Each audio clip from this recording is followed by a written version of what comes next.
So the last time I made an update on this, I was getting ready to make basically everything you see right here, minus the exhaust. I already had it either done or started, I don't remember.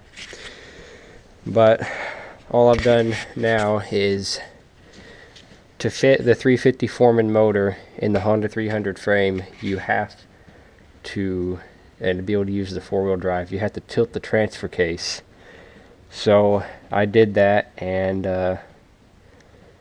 had to get everything lined up with the front drive shaft to where it would all turn perfectly and everything would sit right. And when you do that, you have to make brand new mounts for the transfer case on the frame somewhere. And I also had to end up making this motor mount that I don't have bolted in because one of the bolt holes is just barely off, and I need to re-drill that one just the tiniest bit to make it fit.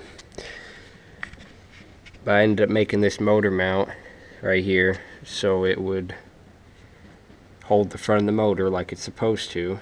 And then this is a long 5/16 inch bolt. I don't remember how long, but it's like probably a good 6 inches.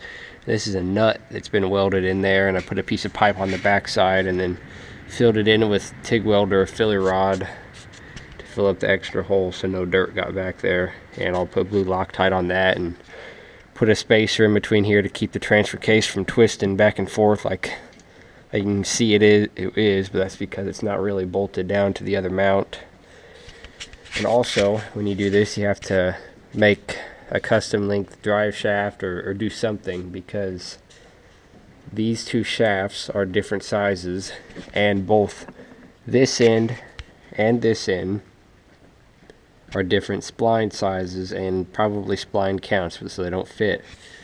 So I ended up making a press fit sleeve that is a little bit bigger than this, and I had to turn it down so it would clear the original case. And it's clearing, but not by much. It should be okay. And I'll have to TIG weld that up and try to get it all nice. Everything turns smoothly. There's no binding or anything like that. Everything turns pretty smoothly by hand. It's cold right now, so everything is harder to turn than what it was when it was nice and warm, and the gears and everything had thin oil in it. But everything turns perfect. And there's also a mount on the other side back here. The camera probably won't be able to see it because it's too dark. I just have it spot welded to the frame right here, and it's got a bolt hole in it there and one up here to bolt to the original transfer case mounts. And I'll have to run a brace from probably right here to here, and way back there in the back there's the other original transfer case mount, and I'm sure you probably can't see it, but it's way back there, right in front of my finger. I was going to make a tab on the frame that was bolted to it from the other side, and just straight up weld it to the frame with a little brace. And depending on how solid it is, I might even take a piece of flat metal and bend it to the motor right there, and bend it around and put a bolt through this hole too. But this is the one that I was talking about putting a brace on. So either way, there'll be 3 braces, and right now with just this piece of metal that is just sitting here really because it's barely spot welded on, and with this fairly bolted down,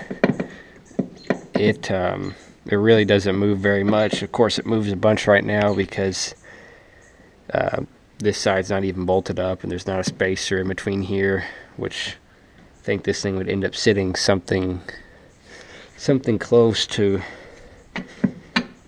like that, I think. I don't know.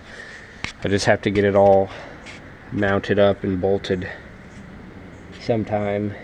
And as much as I don't want to, I'm probably going to run stock suspension on it for just a little while, just to save some money. So I'll put the stock A-arms and everything like that back on it. And since this section is a 350 Foreman frame, I'll probably either modify a stock 300 swing arm, or put the original 350 Foreman swing arm back on it, so it will be right. I just don't know how much room I'm gonna have with the stock swing arm back on, and if it'll be enough. And I'm hoping that I'll be able to just screw the nut in just a little bit farther on this side to make up for the 1/4 inch of difference over here from me cutting that off and welding it for the bigger U-joint that I'm still going to put on it one day with the big lift.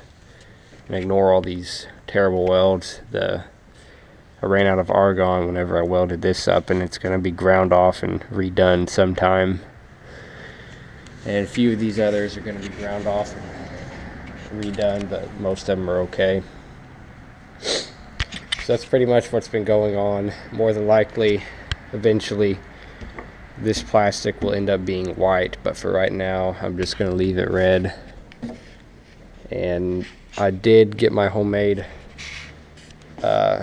drive shaft switch out to work right. I polished it, and after everything, all the mounts are welded up, I'll probably put it in here, and I'll have to modify the frame down here somewhere. Might even be where I put that motor mount, I'm not real sure, but I'm sure I'll figure out something. And I'll get it where it'll slide freely. Probably really was where that motor mount is, but if I have to, I can always move it.